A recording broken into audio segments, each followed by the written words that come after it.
The man had a gun pointed at my wife's face, hands trembling, eyes bulging with self-importance, right there in our front yard. And all because she jogged past the HOA clubhouse without identification. What he didn't know, and what I would have paid money to see dawn on his face, was that the woman he just tried to threaten with a knockoff Glock was an active Delta Force operative who just returned from a classified mission 2 days ago. She hadn't even unpacked her field gear yet, and now she was standing in front of a wannabe rent-a-cop holding a weapon sideways like he learned it from a bad action movie. I knew she could have disarmed him with a pine cone and a zip tie, but for once she actually gave the guy a chance to surrender. He didn't take it. That's where things got real fast. We moved into this neighborhood to avoid noise. Ironic, really, considering my wife once defused explosives in a thunderstorm during a hostage rescue. But she wanted quiet. Something normal. She wanted to jog in peace, tend the garden, maybe start a chicken coop.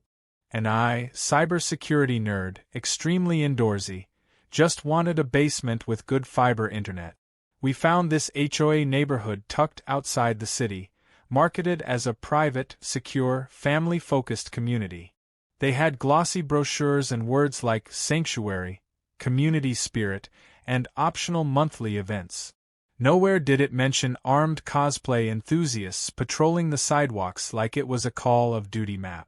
We should have known something was off when we saw the golf carts. 4 of them lined up outside the clubhouse, each one painted matte black with white block letters. H.S.D, the Home Safety Division. Looked like budget SWAT units, if SWAT units had cup holders and garden gnome decals. One of them even had flashing blue lights zip-tied to the roof. I thought it was cute, thought maybe it was for HOA parties or Halloween. Nope. These people took it seriously. As in, try to give you a ticket for walking your dog without a leash on your own property, serious. We kept to ourselves for the first week. My wife, fresh off her deployment, spent most of her time organizing the garage and setting up perimeter cameras. Habit, not paranoia. She always said it helped her transition. I spent my time in my home office, eyes glued to code, trying not to think about Karen Brewster, the HOA president, who introduced herself with a laminated badge and 3 clipboards. She had the smile of someone who had never been challenged and didn't plan to start now. She told us she was available 24/7 for community-related needs, and then handed us a printed booklet of rules. I flipped it open and found gems like no drying laundry outdoors, grass may not exceed 2.75 inches, and my personal favorite, residents must not appear intimidating during recreational activity. When I asked what that meant, she smiled and said, "You know it when you see it." That's when I knew we were in trouble. But my wife? She smiled politely, nodded, and thanked Karen for the welcome packet like she didn't just return from extracting foreign nationals under enemy fire. She's good at that, being calm, blending in. I've seen her walk into rooms full of tension and defuse them with a single sentence. That's why what happened on day 8 floored me. It started like any other day. She got up early, pulled on her hoodie, tied her shoes, and went out for her jog. Just a quick loop around the neighborhood, she said. I made coffee and settled into my desk. About 10 minutes in, I got a motion alert from our street-facing camera. At first, I thought it was a delivery. But when I checked the feed, I saw 2 of the H.S.D golf carts parked diagonally across the street, and my wife standing there, completely still, hands slightly raised. In front of her was a man, maybe 50, potbelly barely contained in a tactical vest, holding a pistol at chest level and shouting something I couldn't make out. I dropped my mug. By the time I sprinted outside, things had escalated. 2 more officers had shown up, standing behind the first guy like backup dancers, each one looking more confused than the last. And there she was, calm as ever, breathing slow, gaze locked on the gun. I stepped closer, ready to yell, but then I saw her right hand twitch. Barely, just enough for me to know she was ready to take control if she had to. The guy was yelling about identification, about how she looked suspicious, about how she was running in the restricted HOA zone without a badge. I remember thinking, who the hell runs with a badge? My wife kept her voice low, steady, asking if he was law enforcement. He said, "We're HOA police. That's higher than city cops here." That was the moment. I saw the tiny smirk tug at the corner of her mouth. She gave him one last chance. Said, "Sir, I'm going to ask you to lower your weapon. For your own safety." He didn't. What happened next was so fast I couldn't even react. One blink and the man's gun was on the ground. Next blink and he was face first on the pavement, one arm pinned in a hold so precise it probably had a NATO name. She wasn't even breathing hard. She leaned in close and whispered something to him. I couldn't hear it, but whatever it was made his eyes go wide like he'd seen a ghost. Police were called, of course. 2 cruisers rolled in within 5 minutes. The fake cops started yelling about assault, about resisting HOA authority, about neighborhood safety. Then one of the real officers looked at my wife, paused, and nodded. He asked for ID. She showed him something. He read it, looked up at the HOA goons, and said, "Ma'am, you're good to go." And just like that, they left. No questions. No warnings. Nothing. The look on Karen Brewster's face when she arrived 10 minutes later and found her, Captain, nursing a dislocated ego and a bruised reputation was something I'll treasure forever. That was the beginning. Because instead of backing off, Karen declared war. Not just on my wife, but on us both. She had no idea she was picking a fight with someone who could sneak into a war zone undetected. Someone who didn't just play soldier on weekends, but trained them. Karen thought she ran this neighborhood. My wife? She's taken entire villages back from enemy control. And this neighborhood? This wasn't even going to be the hardest thing she faced this month. The emergency HOA meeting was called for 7 p.m., and by 6:30, you would have thought it was the Super Bowl. Lawn chairs lined the sidewalk. People brought popcorn. A few neighbors even wheeled in coolers, muttering about how this was the show of the year. Karen Brewster, self-declared queen of the cul-de-sac, had summoned the entire neighborhood to the community center after a violent assault on a decorated HOA officer. The phrase alone was already the subject of memes in our local Facebook group, complete with Photoshop edits of the disarmed officer mid-faceplant, now referred to as Captain Clipboard. Karen, meanwhile, had been pacing the clubhouse all afternoon like a dictator preparing for her address to the nation, wearing a khaki vest covered in HOA pins and what looked suspiciously like a Bluetooth headset meant for airport ground control. I didn't want to go. My wife was practically begging me not to, and not because she was worried. I think she just knew I'd say something sarcastic and get myself banned from the snack table. But after the absurdity of having a gun pulled on her for jogging, I couldn't resist. I wore my favorite t-shirt, the one that said, "My wife's other ride is a Blackhawk," and grabbed a notebook just to make them nervous. She stayed home, sipping tea on the porch, watching the livestream someone's teenager had set up with a GoPro. Honestly, she seemed entertained. The meeting started exactly 2 minutes late, which, in HOA terms, is basically anarchy. Karen stepped up to the podium with a dramatic sigh, like she was about to announce a national tragedy.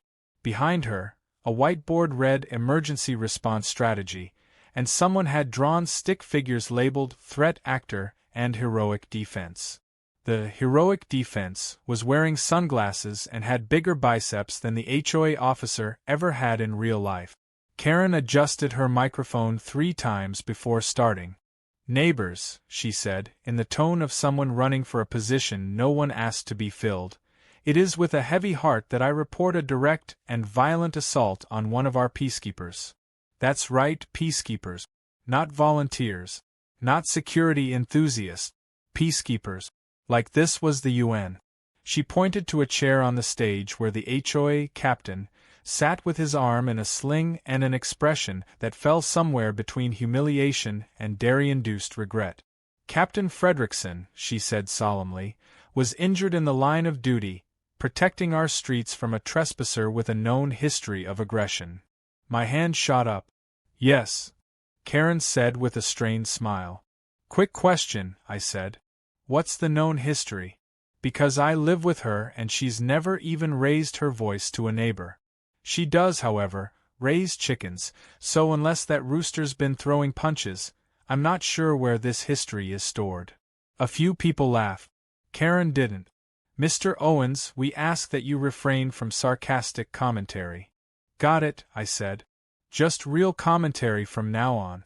Like the part where your officer pulled a gun on a woman taking a jog. Karen flinched but recovered quickly. It was a miscommunication. We have reason to believe the individual was casing homes for potential theft. She was wearing a Fitbit and listening to a true crime podcast. Exactly. Karen snapped, pouncing like she had found the smoking gun. She was listening to crime. That suggests intent. I just blinked at her, utterly speechless. Around the room, murmurs started to ripple. Even people who'd previously just wanted to avoid fines were now starting to question why their HOA fees were being used to fund fake tactical vests and golf cart sirens. Then came the body cam footage. See, what Karen didn't know was that one of the HOA officers had invested in a body camera, trying to emulate the real cop. He wore it to feel official. What he forgot was that it had Wi-Fi sync to the cloud. And someone, one of the kids in the neighborhood, bless him, hacked into the feed and uploaded the whole altercation to a shared drive. 5 different people brought laptops to the meeting. The second the footage began rolling, there was no going back. There she was, my wife, calmly jogging, earbuds in. The officer's cart screeched to a halt in front of her. He shouted something incoherent about trespassing. She paused, confused, pulled out an earbud. More shouting. Then the gun came out. Audible gasps filled the room. Then, in less than 3 seconds, she had disarmed him and placed him on the ground. She didn't even bruise him. Just a textbook hold. Safe. Efficient. Non-lethal. When the footage ended, the room was silent. Not out of fear, but realization. Karen's narrative had collapsed like a cheap folding chair. Someone in the back muttered, "She should be running the HOA." Karen slammed her clipboard on the podium. Enough. That footage is unauthorized. It doesn't represent the full context. What context? Someone asked. That your guys are cosplaying as cops and pointing guns at residents? What context makes that okay? Karen tried to regain control, calling for order, but it was done. The curtain had been pulled back. People began asking questions. Real questions. Where were their dues going? Why did they need an HOA police force? Who authorized weapons? What training had they received? The answers were vague, contradictory, and laced with bureaucratic nonsense. Later that night, as I walked home under the street lamps Karen insisted on dimming to reduce light pollution, I felt something shift in the air. The power she had, rooted in fear, confusion, and paperwork, had taken a major hit. People weren't just questioning her anymore. They were rallying. And for the first time since we moved in, I saw a neighbor wave without looking over his shoulder first. Back at home, my wife was sitting on the porch, boots up, sipping tea. "How was it?" she asked, not even glancing up. "Better than cable," I said. "You're famous now." "I saw," she replied with a small smile. "Someone made a gif of me disarming him. It has over 2,000 shares." We sat in silence for a moment, the crickets chirping louder than the HOA had ever allowed. Then I said what we were both thinking. "She's not going to back down, is she?" "Nope," my wife said, draining her cup. "She's going to escalate." And she did. With fines. With threats. With new rules that didn't exist a week ago. But she had no idea she was writing checks her clipboard couldn't cash. And while Karen was busy crafting her next HOA decree, my wife was already preparing her next move. Not with weapons. Not with violence. But with intel. With networks. With the same precision she used in the field. Because this wasn't just about our yard anymore. This was war. Suburban, passive-aggressive, golf cart-laced war. And we were just getting started. The first envelope came 3 days later. Certified mail. No return address, but we both knew exactly where it came from. My wife opened it without a word, scanned the letter, and handed it to me with the kind of look that said, "This is going to be fun." It was an official notice from the HOA claiming that she was in violation of multiple community standards. Apparently, excessive aggression was now a finable offense. So was intimidating presence, failure to display neighborhood ID, and my personal favorite, running with hostile energy. The total? $1,470 in fines. Due immediately. Non-payment would result in additional enforcement actions. My wife set the letter down and calmly reached for a pen. She flipped the paper over, jotted down a list of names and dates, and muttered, "She just escalated to the wrong level." Karen hadn't just declared war. She'd doubled down on her nonsense. The HOA had passed 6 new bylaws overnight. None of them voted on, none legally filed with the city. One of them required all residents to wear visible identification while walking in public spaces.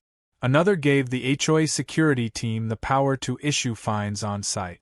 Then came the kicker. A new clause stating that anyone who posed a threat to communal peace and harmony could be reported for expulsion from the neighborhood. Expulsion.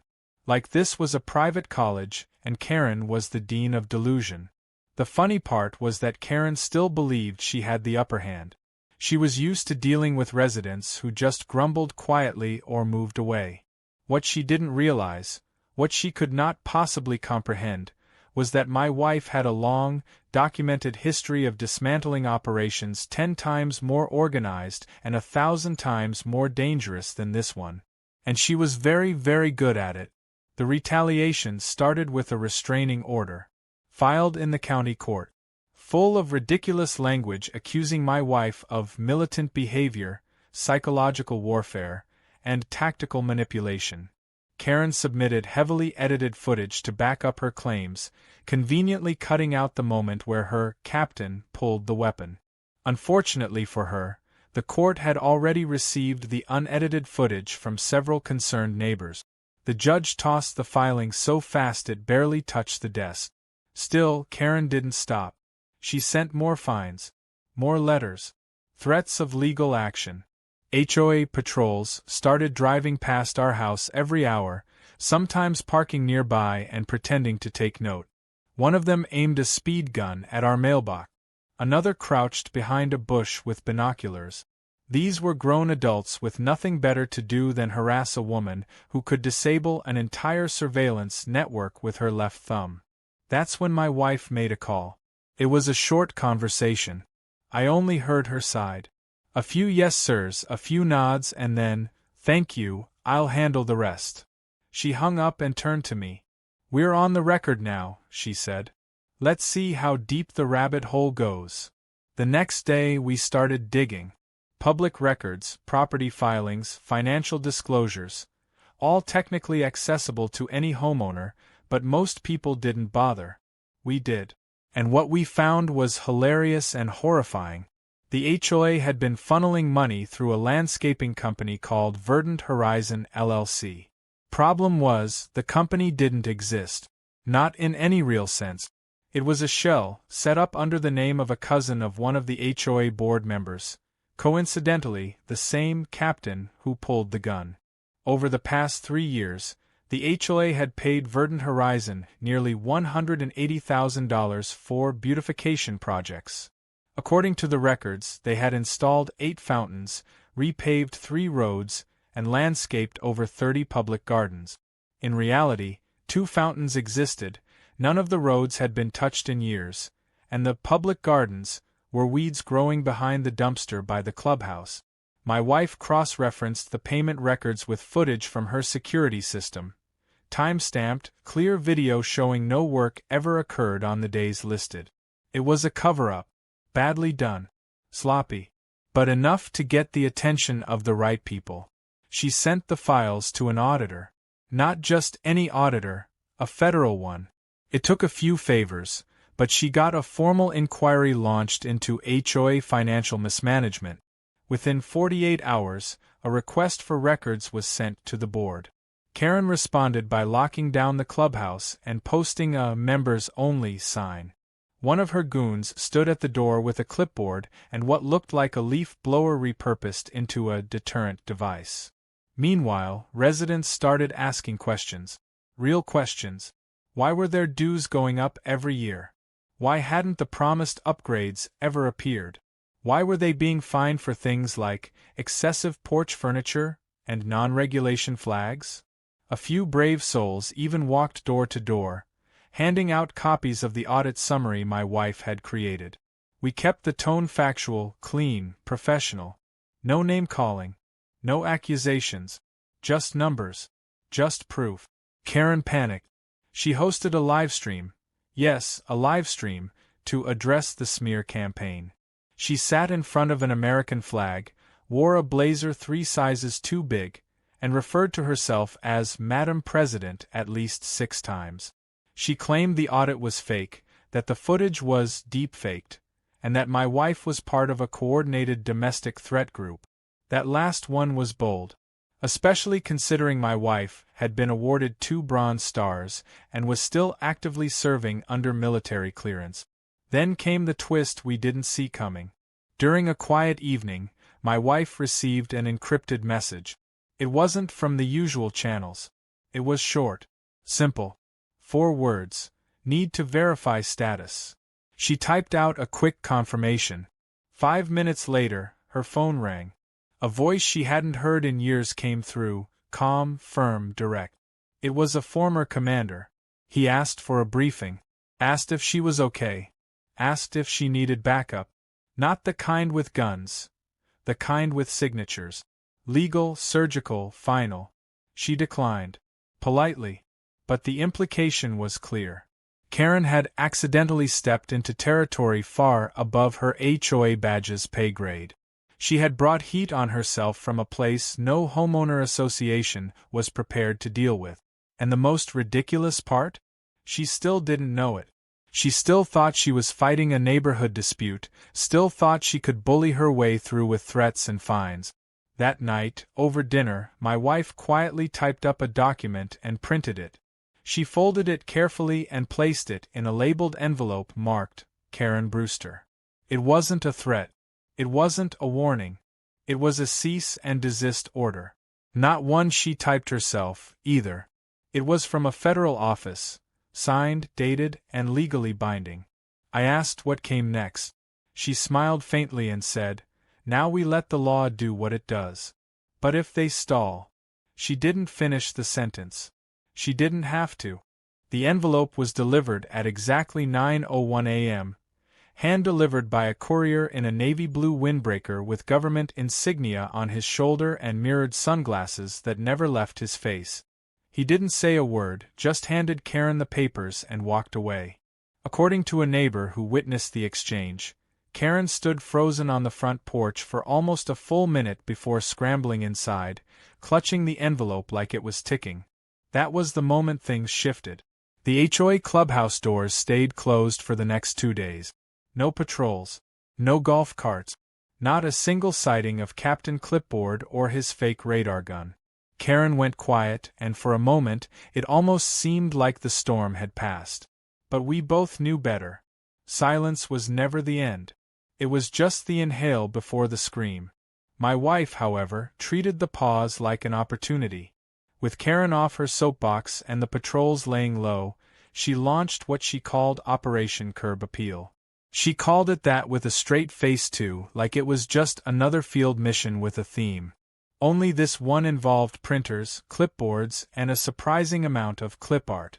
While Karen had spent years building power through fear and nonsense fines, my wife was about to dismantle it with information and community engagement. The HOA had ruled the neighborhood through silence and intimidation. She was about to flip that dynamic on its head. She started small. Flyers. Not angry or accusatory, just clear bullet points. Where the money went, where it didn't, which bylaws were never legally filed, and which members of the security team were either related to Karen or directly benefiting from made-up roles. She listed the number of fake violations issued in the past year, the amount collected in fines, and where those payments ended up. Everything was sourced. Everything was true. We distributed the flyers door to door. No drama, no confrontation. Just left them under doormats and clipped to mailboxes with friendly note. Next came the lawn signs. They were hilarious. Professionally printed with phrases like HOA, helping oligarchs abuse and smile. You're being fined for blinking. One had a cartoon of Karen's face on a gavel with the caption, "Obey or pay." These signs started popping up like mushrooms after a rainstorm. Within 3 days, at least 20 homes had one on their lawn. Karen sent out an urgent HOA bulletin threatening sanctions for signage, but no one took it seriously anymore. The community was shifting, and fast. Then came the public hearing. A few residents, led by a retired lawyer named Mrs. Hillman, petitioned the city council to formally investigate the HOA's legitimacy. Enough signatures were collected to warrant a special session. Karen tried to block it, of course, claiming the council had no jurisdiction over internal community matters. That argument lasted about 8 seconds before the council president informed her that any organization collecting fees and issuing citations under the pretense of legal authority was absolutely within their jurisdiction. We arrived early. Karen arrived late. She brought a binder the size of a phone book and an air of smug desperation. She had even roped in one of the fake officers to stand behind her like a budget Secret Service agent. My wife wore jeans, boots, and a plain black t-shirt. No binder. No entourage. Just one manila folder. When she stepped up to speak, she didn't rant. She didn't yell. She didn't accuse. She presented. She outlined the fake landscaping company, the non-existent upgrades, the shell accounts. She listed every weapon incident, every misuse of resident funds, and every HOA law that violated actual state housing statute. She even played a recording of Karen threatening to personally evict anyone who brought shame to the community. That particular recording got a laugh from the crowd. Then came the best part. As she wrapped up, one of the city council members leaned forward and asked her a question, casual but clearly rehearsed. "Mrs. Owens," he said, "what exactly is your background?" There was a pause. My wife gave him a polite nod. "I'm currently active in a classified capacity within a U.S. Army Tier 1 Special Mission Unit. My clearance level prohibits specifics, but I've served for over a decade, including in direct operational planning, intelligence coordination, and international threat assessment." The room went dead silent. Then, as if on cue, another council member, an older gentleman who had been quiet the whole time, sat up straighter and smiled. "I thought I recognized you," he said. "Welcome home, ma'am." Turns out he was retired Army. And suddenly, Karen's credibility dissolved like sugar in hot tea. After the hearing, Karen didn't return to the clubhouse. Word spread fast. The HOA's books were being audited. All financial operations were frozen pending review. Residents were advised to stop paying dues until legal clarification could be issued. Several people demanded refunds for fines they now knew were baseless. Others began digging into their own violations. It was like the entire neighborhood woke up from a long nap and realized they'd been living in a HOA-themed reality show hosted by someone who didn't understand basic law. And just when it seemed like Karen might quietly retreat, the golf cart chase happened. We weren't even trying to provoke anything. My wife had gone for a walk, unarmed, in broad daylight, wearing a sweatshirt that said, "Love thy neighbor." She carried a tote bag full of audit copies for the residents who still hadn't heard. That's it. That's all she was doing. Karen, apparently unaware that federal injunctions are not optional, ordered one of her officers to retrieve the unauthorized materials. The man, our friend Captain Clipboard, jumped into the HOA cart and floored it. My wife, realizing what was happening, picked up her pace. He started yelling for her to stop, claiming he was performing a community seizure under Code Red protocol, which wasn't a thing until he said it out loud. She didn't run. She just stepped off the sidewalk. What he didn't realize was that the sidewalk next to our house had a hidden trench, the kind landscapers dig and never fill in properly. He swerved, the golf cart hit the edge, tipped sideways, and landed square in the honeysuckle bushes. My wife didn't even flinch. She just walked over, reached into the passenger seat, and calmly retrieved her tote bag. Then she dropped a granola bar next to him and said, "In case you're in there a while." The footage, once again, went viral. After that, the HOA board formally disbanded. Several members resigned. Karen didn't show up to the next city council review. A federal compliance letter was posted publicly on the community bulletin board. It said the HOA was under full investigation, and any enforcement activity under its name was to cease immediately. Karen vanished for a while after that. Rumor had it she went on a sabbatical. Someone claimed they saw her in a nearby town applying for a job at a real estate agency. I don't know if that's true. I just know that the fake sirens stopped, the fines stopped, and people started waving to each other again without fear of a violation slip for excessive neighborliness. As for my wife, she returned to her normal routine. Morning jogs, garden maintenance, and occasional meetings with very serious-looking people in very unmarked vehicles. She never talked about work, and I never asked. But once in a while, I'd catch her checking our porch camera feed with that same field focus I'd seen during the worst of it. Karen had tried to run our neighborhood like a dictatorship. My wife reminded her, gently, professionally, and with a signature flourish, that dictators don't survive long in places where people actually know how to fight back. And they certainly don't last when they mess with Delta Force. A month after the HOA officially disbanded, things finally started to feel like a neighborhood again. Kids were back on their bikes without being stalked by golf carts. Porch lights stayed on past 9 p.m. without threats of fines.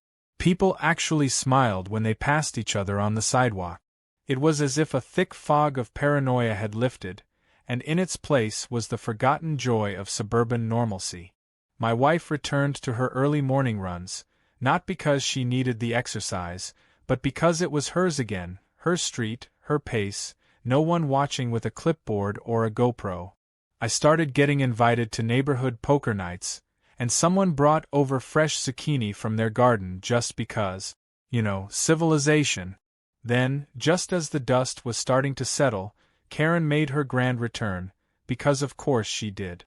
She pulled up in a borrowed minivan and stepped out like a politician making a campaign stop, sunglasses on, scarf blowing in the wind, clutching a leather-bound folder labeled Personal Legal Defense. She walked up to our porch without knocking, like nothing had ever happened, and set the folder gently on our welcome mat. I saw her from the window and raised an eyebrow. My wife didn't even look up from her tablet. She just said, "Leave it." She's trying to bait a reaction.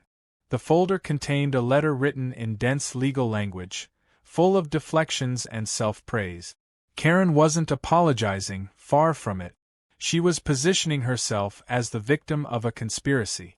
According to her, the audit was fake, the HOA members were coerced, and my wife was part of a military intimidation campaign designed to topple neighborhood leadership. She cited obscure housing laws, misquoted a few court rulings, and requested mediation to avoid escalating to federal litigation. The irony was almost poetic. My wife took one look at the document and chuckled. She's still trying to play the long game. Too bad we already beat her at every turn. That afternoon, she forwarded the letter to the same federal office that issued the cease and desist order. We didn't need to do anything else.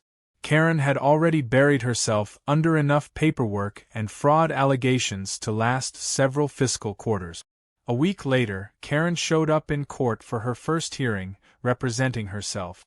And that alone could have been the punchline.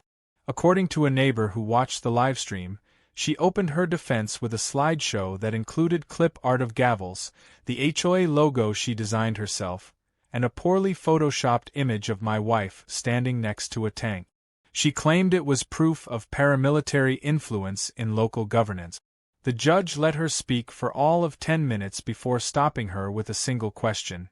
Did you ever have the legal authority to fine or detain residents in your neighborhood? Karen tried to change the subject. The judge didn't let her. What followed was a public dismantling of everything Karen had built. The court ruled that not only were her actions outside the scope of any recognized homeowner association, but that her attempts to impersonate law enforcement constituted criminal misconduct. She was fined, ordered to pay restitution, and barred from serving in any residential leadership capacity for a minimum of 10 years. Back home, life kept moving forward. My wife didn't celebrate. There was no victory dance, no I told you so.